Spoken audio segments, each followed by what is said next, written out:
আমাদের 5 নম্বর ওয়ার্ড বাবা শামসু মাস্টারের গ্রাম। আমার এই বাড়ি শামসু মাস্টারের। এই যে পানিতে আমরা ভাসে একদম তলায় গেলাম, আমাদের এই পানিটার ব্যবস্থা করে দেন। এই পানিটার জন্য আমরা খুবই অনুরোধ করছি যার তার কাছে, এই পানিটা বাই করার কোনো তফিক নেই আমাদের।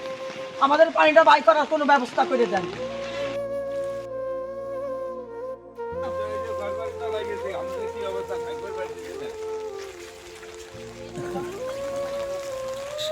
আমাদের এই পানিতে কিন্তু বাইকে একটা ডেরিমেন্ট করে দেন। আমাদের এই 5 নম্বর ওয়ার্ড দলজায়গার শামসু মাস্টারের পাড়া, এই যে আমরা 10-12 শরিক বৃষ্টির পানিতে আমরা তলায় গেলাম। আমাদের ঘর বাড়ি, আমাদের স্টেশনে থাকার জায়গা নেই, আমরা কি করবো? আমাদের এটা ব্যবস্থা করে দেন।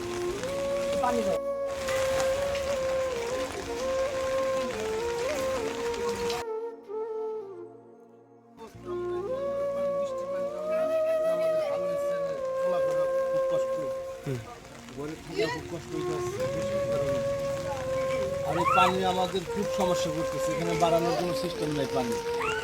পানিটা বাড়ার বললে আমাদের একটু শান্তি হচ্ছে। পানিটা বাড়ানোর কোনো জায়গা নাই, আমরা খুব কষ্টের ভিতরে আসছি। এখন কী করবো? আমরা আপনাদের কাছে একটু সহযোগিতা চাইতেছি যে আমাদের এই পানিটা বাড়ানোর একটু কায়দা করে দেন আপনারা। এই পানিটা বাড়ালে আমরা সবাই একটু শান্তিতে থাকতে পারি।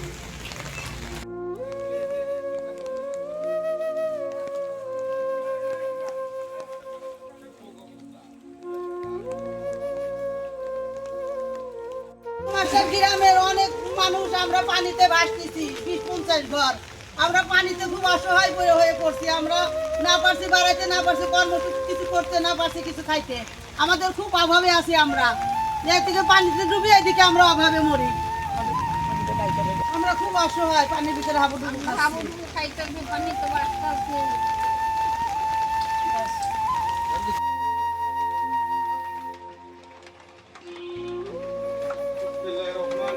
আমাদের এলো অবস্থা দেখুন, আমাদের এই পানি নিষ্কাশনের কোনো ব্যবস্থা নেই। আমরা এই বেলা কয়টা বাজে, এখনো খাওয়া দাওয়া রান্না বাড়ি হয়নি। দেখেন হইলো পাকঘর।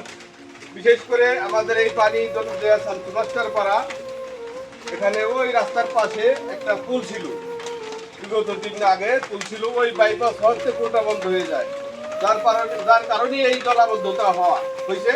দেখেন প্রতি বছরই এভাবেই আমরা জলাবদ্ধতায় বন্ধ থাকি, আমাদের অনেক কষ্ট হয়। আপনাদের মাধ্যমে আমি গোলন্দ প্রশাসন, উপজেলা প্রশাসনের দৃষ্টি আকর্ষণ করছি, আমাদের এই পানি এই নিষ্কাশনের একটা স্থায়ী একটা ব্যবস্থা করার জন্য আপনাদের মাধ্যমে অনুরোধ করছি। এই হলো আমাদের অবস্থা দেখতে।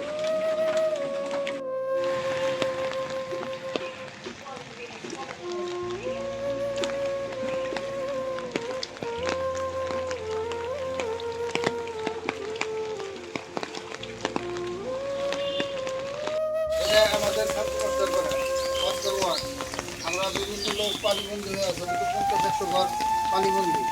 আমাদের রাস্তা বাড়ানোর মতো কাজে নেই। উপজেলা প্রশাসনের বলতেছে আমাদের রাস্তাটা দ্রুত ছেড়ে দেয়।